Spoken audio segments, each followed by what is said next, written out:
राधे राधे दोस्तों। आज निकल रहे हैं दिल्ली के लिए। जस्ट अभी अभी मेक माई ट्रिप पे बुकिंग आई थी एक कि काला डूंगी से दिल्ली जाना है। तो अब मैं लोकेशन के लिए निकल रहा हूँ पार्टी की। तो घर से निकल गया हूँ मैं। ये हमारे घर की गली है। ये शौर्य सैनिटरी वाली गली से हमारे घर को रास्ता जाता है।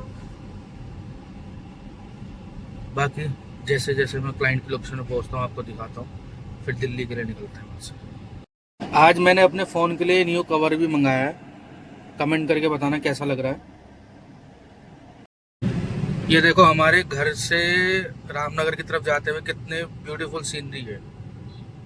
रोड पे इतनी अच्छी ग्रीनरी है और सामने इतनी प्यारी सीनरी बनती है, मज़ा आ जाता है। ये सब चीज़ें दिल्ली वाले तरसते हैं देखने के लिए। दोस्तों रामनगर पहुंच गया हूँ, जो कि जिम कॉर्बेट में आता है। अब मैं यहाँ से जा रहा हूँ काला डूंगी। क्लाइंट को मेरे को वहीं से पिकअप करना है। ये देखो ये रामनगर है हमारा। बहुत ही सुंदर इलाका है। दूर दूर से टूरिस्ट यहाँ पे आता है जिम कॉर्बेट में जिप्सी के लिए, टाइगर वॉचिंग के लिए। क्योंकि जिप्सी में जो लोग जाते हैं उनको टाइगर भी दिखता है। देखो नज़ारे देखो आप यहाँ के कितने प्यारे हैं। ये हमारा रामनगर है। रामनगर सिटी में तो नहीं जाऊंगा मैं, बाहर के बाहर बाईपास निकल जाऊंगा क्योंकि सिटी में जाम भी होता है।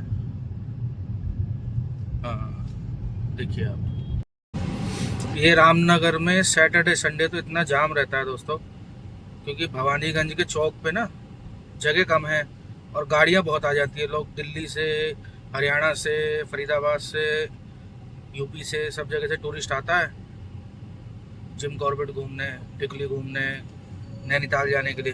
तो यहाँ ये वन वे का रोड चलता है, फिर जाम इतना ज़्यादा लग जाता है जिसका कोई हिसाब नहीं। देखो अब यहाँ कितनी देर लगती है। एक दिन तो मैं यहाँ 5 घंटे फंसा हूँ। देखो अभी मुझे जाम में लगे लगे 10 मिनट हो गए हैं और सिर्फ ये आधा किलोमीटर का जाम होता है जिसमें एक एक घंटा भी लग जाता है। अभी सामने से बड़ी गाड़ी आ रही है और इधर से छोटी गाड़ियाँ, बड़ी गाड़ी मिक्स होकर निकल रही है, तो इसलिए जाम लग जाता है आगे। क्योंकि बैंड है, बैंड पे पुलिस वाले रहते नहीं है, तो खुद ही कार वाले अपने आप एडजस्ट करते हैं। ये देखो अभी कुछ गाड़ियाँ तो वापसी मोड़ रही हैं, दूसरे रास्ते से निकलेंगे। ये भवानीगंज का चौराहा है, इस वजह से यहाँ पे जाम लगता है। देखो क्योंकि सड़क छोटी है, टूरिस्ट ज़्यादा आ जाते हैं, गाड़ियों का ट्रैफिक ज़्यादा आ जाता है। अब मेरे को भी यहाँ से राइट मुड़ना है, आगे से सिंगल लेन है इसलिए जाम लग जाता है। ऊपर से गाड़ियाँ आ रही है, इधर से गाड़ियाँ मुड़ रही हैं, मुड़ने वाली गाड़ियों की वजह से जाम लग जाता है। ये मैं भी इधर को ही मुड़ रहा हूँ काला डूंगी के लिए। 15 मिनट में मैं पहुँच जाऊँगा वहाँ पे। ये रामनगर का नया पुल है जिसको बने हुए अभी 2-3 साल हो रहे हैं, और इस 2-3 साल में यहाँ पे इतने ज़्यादा गड्ढे हो गए इस रोड में। बरसातों में तो खैर गड्ढे हो ही जाते हैं, लेकिन माल की क्वालिटी भी पता चलती है कि क्या क्वालिटी का माल लगाया है ठेकेदार ने ना। आप खुद देखो कितने गड्ढे हैं इस रोड। ये पुल है तो क्या ही मजबूती बची होगी पुल में, जब इतने गहरे गहरे गड्ढे हो गए इसमें। आप खुद देखो। पता नहीं गवर्नमेंट कर क्या रही है, समझ में नहीं आ रहा है।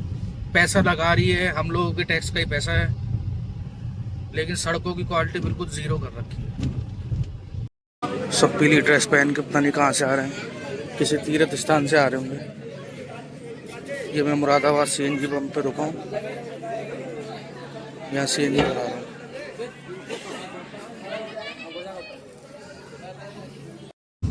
दोस्तों दिल्ली पहुँच गया हूँ।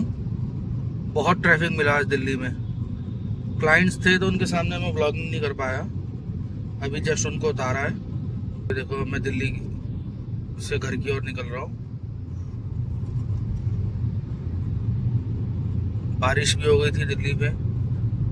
जैसे दिल्ली एंटर करा हूँ तो बारिश भी भयंकर हो गई थी आज। अभी भी सड़कें गीली हैं, देखिए। ये देखो दोस्तों, ताज होटल वाली रोड है ये, और इतना जाम है इस रोड पे।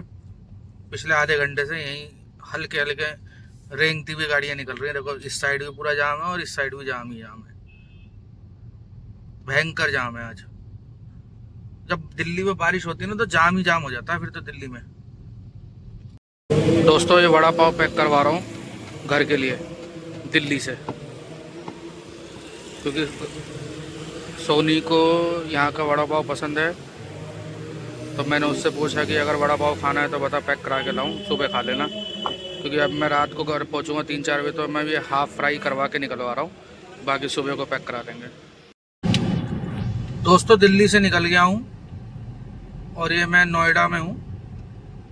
ये अब मेरठ एक्सप्रेस वे चढ़ रहा हूँ। आज दिल्ली में बहुत जाम था बारिश की वजह से, नहीं तो सैटरडे का दिन तो जाम रहता नहीं है इतना जितना आज जाम था, सिर्फ एक बारिश की वजह से। जब दिल्ली में थोड़ी सी भी बारिश हो जाए तो लंबे लंबे जाम लग जाते हैं, क्योंकि जगह जगह पानी भर जाता है। अब गाड़ियाँ वहाँ से उस पानी में से निकलना नहीं चाहती, सबको साइड साइड से निकलना है, रॉन्ग साइड निकलती हैं, तो उस वजह से जाम हो जाता है।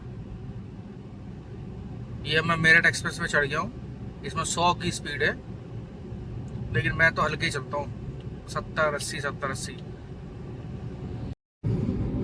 दोस्तों मैं दिल्ली से घर की तरफ निकला था और IMS पहुंचा था। इतने में मेरी फ्रेंड का फ़ोन आया कि मेरा एक और दोस्त है गुल्लू, बेस्ट फ्रेंड है, कि वो मेरे घर पे आए रुका हुआ है। Take the next left, dinner winner का प्रोग्राम है।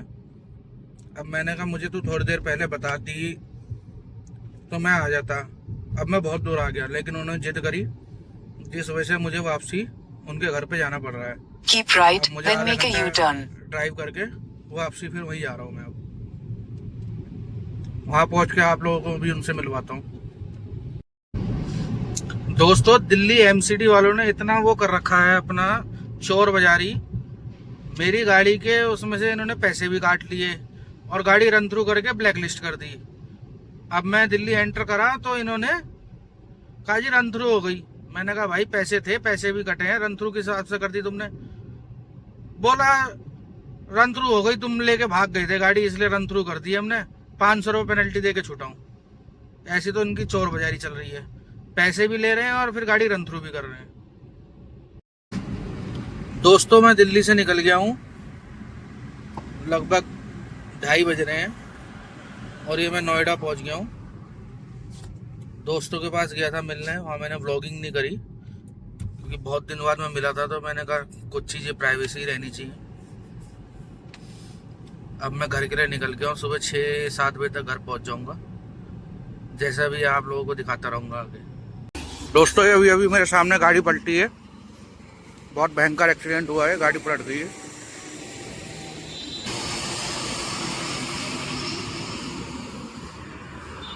दिल्ली की गाड़ी है और मुरादाबाद से आगे महुआ खेड़ा जा रही है, टायर फटा इसका। दोस्तों आपको किस टाइप की मशीन लग रही है? ये है तो कोई एग्रीकल्चर से रिलेटेड ही, लेकिन समझ में नहीं आ रही। एक साइड तो 2 पहिया है, एक साइड सिंगल पहिया है, एक साइड 2 छोटे छोटे, एक साइड बड़ा पहिया, लेकिन कुछ डिफरेंट है ये मशीन, मैंने भी पहली बार देखी है। अगर आप लोगों को इसका नाम पता है तो कमेंट सेक्शन में जरूर बताना। दोस्तों एक गढ़ का टोल बचाने का पीछे का रास्ता है। अब रात का टाइम था, मैंने कहा चलो टोल ही बचा लेते हैं। ये सीधा 200 meters turn left।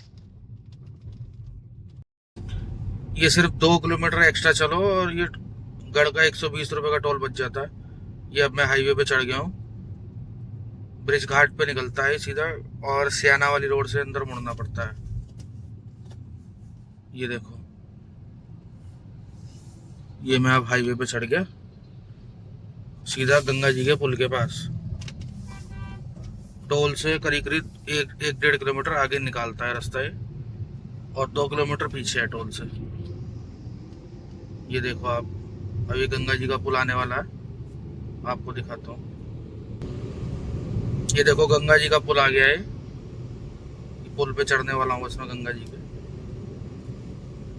सही तो है दोस्तों, 2 किलोमीटर कितने की CNG लग जाएगी 2 किलोमीटर में? मुश्किल से मुश्किल 10 रुपए की, 20 रुपए की मान लो, फिर भी 100 रुपये बच रहे हैं। लेकिन ये तभी है जब आप रात में निकल रहे हो या अकेले निकल रहे हो, सवारी के साथ नहीं निकल सकते इस रास्ते पे, क्योंकि गांव का गलियों का रास्ता है, लूटपाट भी हो सकती है इस रास्ते पे। मैं तो किसी को सलाह नहीं दूंगा कि आप इस टोल से निकले। मैंने ये रास्ता देख लिया तो इसलिए मैं निकल जाता हूँ। यहाँ तक कि मैं अपने ड्राइवरों को भी सलाह नहीं देता हूँ कि इस रोड से निकले, और ना ही उनको इस रास्ते का पता है। दोस्तों दिल्ली से तो मैं सुबह आ गया था 8:30 बजे, फिर आके सो गया था, तो इसलिए व्लॉग शूट नहीं किया मैंने। अब जा रहा हूँ टांडा गाड़ी धुलवाने। ये देखो, मिलता हूँ आपसे टांडा में। ये गाड़ी की वॉशिंग स्टार्ट हो गई है, थोड़ी देर में गाड़ी धुल जाएगी। ठीक है दोस्तों, आपसे मिलते हैं किसी और नए ब्लॉग में। आपको मेरा ब्लॉग अच्छा लगा हो तो लाइक करें, शेयर करें, सब्सक्राइब करें। Thank you.